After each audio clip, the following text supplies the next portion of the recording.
Good morning, students. Today we are going to do the next topic of the same chapter, that is airways.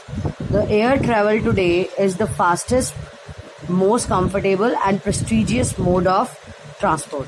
If we talk about airways, it is the fastest means of transport, most comfortable and prestigious. It can cover very difficult terrain like high mountains,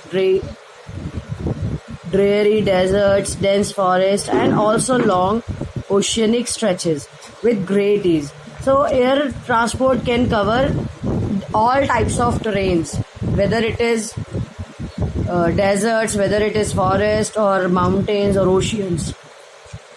Think of the northeastern part of the country, marked with the presence of big rivers, dissected relief, dense forest, and frequent flood and international frontiers. If we talk about northeastern part of the country, like Jammu and Kashmir and Nepal, Bhutan side, Arunachal Pradesh, so we can see here there are so many rivers which started from this area.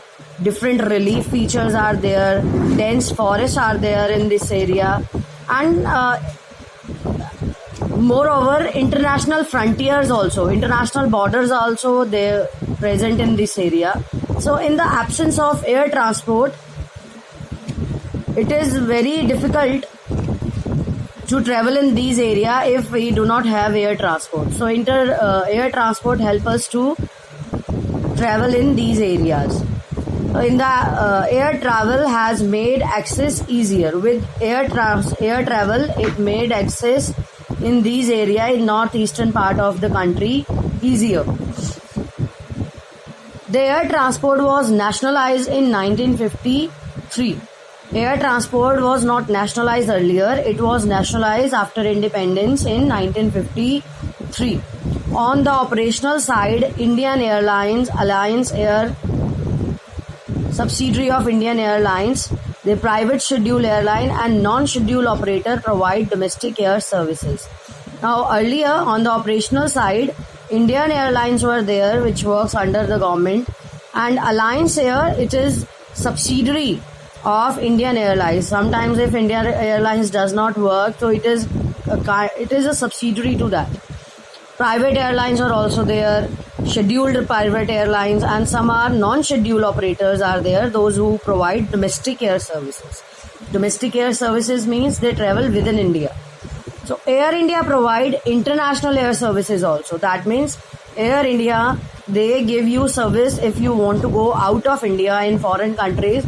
So that service is provided by Air India also.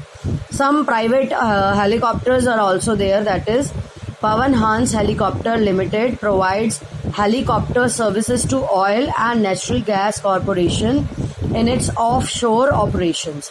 Now, Pawan Hans Helicopter Limited, you must have seen this on helicopter. Sometimes is it written PHL. PHL stands for Pawan Hans Helicopters Limited. It provides services to Oil and Natural Gas Corporation. If they want to transport oil and natural gas offshores, so they help it. So to inaccessible areas and difficult terrains like northeastern states. So if they want to transport oil and natural gas in northeastern states of India, so Pawan Hans Helicopter Limited, they provide these services. Indian Airlines operation also extend to the neighboring countries of South and Southeast Asia and the Middle East. So now Indian Airlines, they provide services in different neighboring countries of South and Southeast Asia and Middle East also.